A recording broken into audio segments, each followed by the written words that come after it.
right along, guys. Let's jump into the NBA world. Let's talk about before we get into the bubble talk here. Let's talk about the 76ers firing Brett Brown. Brett Brown was the coach, I believe, for 8 years. Started off with the team when they was going through the process, and the process, for those who don't know it, is tanking for 3 or 4 years, having a worst record in the league for multiple years, getting multiple number one picks to the point where you land a Joel Embiid, you land a Ben Simmons, a Dario Saric, Nerlens Noel, all these players just came and went within the time that they was going through that process. Brett Brown seems like a pretty good coach, but he seemed like he took the Sixers as far as they was going to go. We kind of talked about this on our earlier podcast, is that I always thought that for whatever reason, Brett Brown wasn't the guy to finish off what he started there. I mean, I like I said, I think he seemed like a pretty cool guy, whatever, cool. But sometimes you just need that different level, and I don't think Brett Brown brought them to him. So wasn't surprised. After they got swept, when I was saying, oh, swept, yeah, you got to let this guy go because you're not going to trade Embiid or Simmons this offseason. You might, but you had to make that change, and that's the change that they made. So what do y'all think about Brett Brown? And more importantly, who do you think is a good fit next? I'll give you my ideas here. Start off with whoever wants to jump in there. I'll jump in on this one. First of all, Brett Brown, someone said in the Holics, I believe it was Anthony Martin, he was the scapegoat for that. I mean, the guy brought them from trash to the playoffs. He's a decent coach. I don't really think he's a great coach, but he's a decent coach. And like you said, he got him as far as it can go. But he was pretty much a scapegoat because Elton Brand kind of tore that team apart that made them successful. Took away all the shooters. Yeah. You know what I'm saying? Drafted Markelle Fultz. It's like, what kind of chemistry you going to have with that? You know? These dudes need shooters around. And Embiid's not a really great shooter, and we already know about your boy. He's scared to shoot. He ain't no shooter. So, yeah, I mean, and I don't really like Brett Brown's play call, and that was one of the reasons Jimmy Butler left. But I don't think it's all on him. Yeah, good point. You got, Thomas? What you got on that?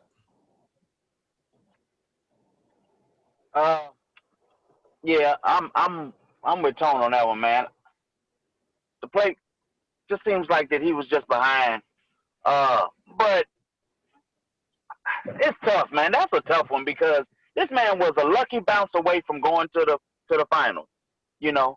But at the same time, this year they got swept. I mean, I don't know. I feel like the team let them down more than anything. Tobias Harris, somebody who I thought was going to be big this series, just disappeared, man. He did. You know, I mean, he didn't. He's not the person that we thought he was going to be anyway. And I feel like that ain't the coach's fault, man. You know, and then Ben Simmons, I don't know what to say about that guy. Just don't know what to say about that guy, man. I mean, I don't know, man. I just feel I feel like the coach is getting the bad end of the stick on this one. He's like I said, he's a good coach, man. But he had to make some changes, though. I mean, I see what y'all saying about the skateboard point. They made the changes. That's what made them fail. They made changes. They got rid of Rob Covington, Redick. Yeah. Those were the changes they made, and that the team suffered from that. You got to be able to spread the floor on that team. I would 100% give you that. And Elton Brand, he was the one that should have been fired. And to sign Al Horford to that horrible contract, when I seen that contract, I said, nah, man, that ain't it. That ain't it right there. You know what I'm saying? Another Elton Brand move, Yeah. I know you got a love for big man, you being a big man yourself, but you can't sign on Al Horford at 30-something years old to the type of money that they did and think it was going to work in the first place as far as a fit. Sean, I didn't hear you on that, man. What you think about the situation up in Philly? I think it was both. I think it was management and I think it was the coach. Right, we talked about this the last podcast when we talked about them. Man, you got to call a B to the side. You just can't be sitting your ass out on the three. It's clearly they can't handle you in the inside. You just can't be sitting out there. You already your 3-point shooters are already dog shit, and you gonna bring your big ass out there and shoot? Hey, I think it's just part of his fault. He got that team, like I said, he got that team far as he can take. Yeah. even though they got rid of all their shooters, they still had enough decent shooters around. If Embiid was in the inside, he going to demand a double team. Somebody going to be open. Middleton can hit it. He can hit that jumper wide open. Tobias can hit it wide open. Fucking even Horford been hitting that shit. Then they bring Kyle Korver off the bench. He can hit it. Shit, he had some weapons around him. I'm with you on that a little bit, Sean, because I think that, saying he was the scapegoat, that's easy to say because he's been there for so long. And, we look at the situation down there and they had enough talent to not get swept. You don't go out there and get just mollywopped. You know what I'm saying? Like, where your pride at? You got to win that game. I know Ben Simmons got hurt. Okay, I get it. I know. That's also on the players, though, man. They got swept. That's on the players. They can't even play that well away from home. If you look at their schedule or their record, they suck on the road. Now, that ain't coaching. That's the players. They ain't got the heart for the road. And the whole bubble is on the road, right? I mean, some of it is coaching, though. Like, I'm laying in the players. We talked about this ad nauseum. I'm at Embiid's neck about his conditioning. I don't know if y'all seen that game. He scored, the 33 and 10. But towards the end of that game, he looked so tired and worn out. It's like, dude, you cannot carry no team and thinking that I can't be stopped. I think I'm the most unstoppable player. You can't be saying those type of things, and you can't even run the whole damn game. He's out there tired and shooting airball three-pointers and stuff like that because he ain't got the energy to take that team to the next level. Some of that, if I'm the coach, I got to speak on that. That's what makes me a good coach. I make people uncomfortable. I don't think Brett Brown made a lot of people uncomfortable around there. And another thing about that Ben Simmons, y'all talking about that is a big factor too. Because they were saying how Ben Simmons held old boy down better than anybody they played against him this year. About Tatum? Yep, Tatum. Yeah, that boy's they say he guarded. Yeah. They say he guarded him better than everybody that he played against this year. So I can see that. Hey, think about this. What if instead of getting Markelle Fultz in that draft, they would have got Jason Tatum? Think about how much different that would have changed the outcome of this right now. I mean, the way that Tatum is playing at an MVP level now. Yeah. They wouldn't have the boy they gave all that money to. What's his name again? Tobias. They wouldn't have Tobias, but they might have been able to keep Jimmy because Tatum he needs Jimmy at that point. You might have if you got that score, because that's the one thing that they really lack is that one offensive wing player. And Tatum is fitting that bill to a T right now. I mean, it's crazy how good he would have fit that team, but they wanted Markelle Fultz. Let's give Fultz credit. He was the number one consistent player coming out of college that year. Everybody knew he was going to be a hell of a player if that weird injury thing that threw him off. But, I mean, hindsight is 20/20 now. So who we thinking going to fit in there? Who are you going to slide in there, Thomas? Who was a good coach? We're going to get all these recycled names. I'm going to hear Mark Jackson. I'm going to hear Jeff Van Gundy. I'm going to hear go on and give me these recycled names. Give me somebody new, please. I mean, there is nobody new. The thing is, man, it's like at the end of the day, that falls back on the general manager, man. Like, it doesn't matter who comes in there and coaches that team. If your GM is just making grabbing those type of players, I don't know. I just hate that for him, man. I always hate when the innocent person has to be the person to take the fall. He wasn't innocent. He's a good coach, man. Like I said, he was one lucky bounce away from the finals, and now all of a sudden, because of injuries and people not showing and people leaving the team, he's no longer fit for that team. To me, that's just unfair. So if you like those names you named, you bring Mark Jackson in there, I mean, same thing's gonna happen, which is one thing that we don't pay a lot of attention to anyway. Like you said, Embiid. Fatigue is one of the biggest factors in sport, and we just ignore it all the time because to us it doesn't make sense, but it does. The NBA is the only major sport that they manage minutes, yet we really don't take it seriously. Shoot, man, Embiid was tired, man, because he's won a lot. He ain't got nobody out there really helping him. And then this song is him too. I mean, You know, he may not be in the best of shape, but the kid was doing all he could, and I take my hat off to him, just like the coach. But you know how it goes. I get So you. I Hey, mean, I don't Thomas. know. I can't blame everything on Embiid. I think if anybody done the most in that situation, it was Embiid. He showed up and actually played and was there, didn't get hurt. Yeah, So I mean, I give him credit, but I never liked his conditioning. It just never set well with me, man. So that's my thing with him. He can be a lot more effective player in these type of situations that he's gonna have to be. Look at Luka, for example. Porzingis goes down. What happened? Luka steps his game up. You see what I'm saying? That's the difference in what I'm saying. Like Embiid is gonna be that player. Sometimes you gotta make that. You gotta do some different things to get to that level. But give me some coaches, y'all.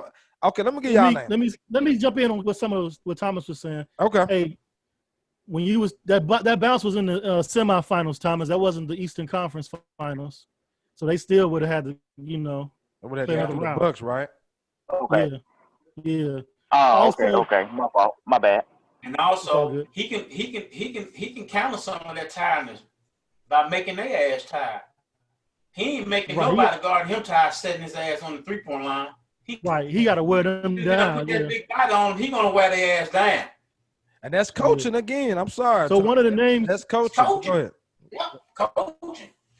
The coach tell you to go down there in the One of post, the stop names- shooting them 3-pointers, man. Go down there, put your body on some dudes, man. Like draw some fouls down there, stop all that. But again, when you tired, we all know when you tired, what you do? You sit in the perimeter. You sit there, Hang wait on for the that ball thing. to come to you.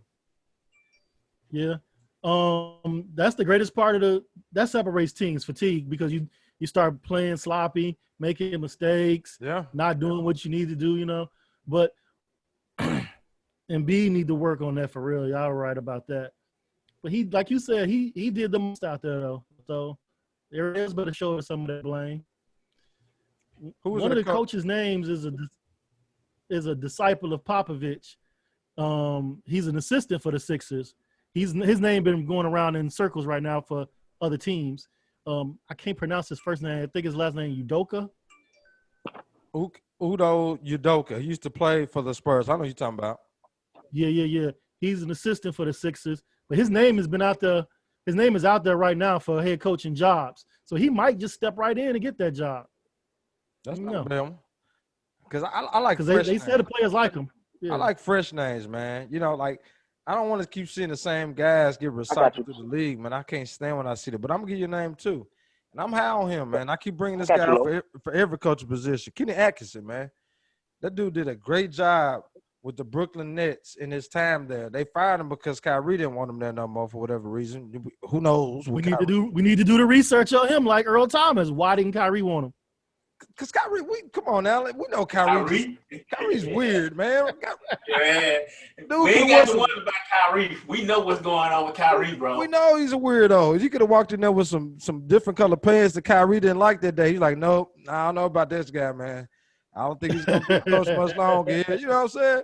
You never know with Kyrie. But all I know is his time in Brooklyn, he looked real good scheming up some plays for Karis LeVert, Spencer Dinwiddie, D'Angelo Russell, and he had them playing at a pretty high level for a team that many didn't think that was going to make the playoffs. So I'm just saying you can do a lot worse than him, and I like some of the things that he did with that offense in Brooklyn. I think that's what you're going to need in Philly. You need a guy that's going to be creative.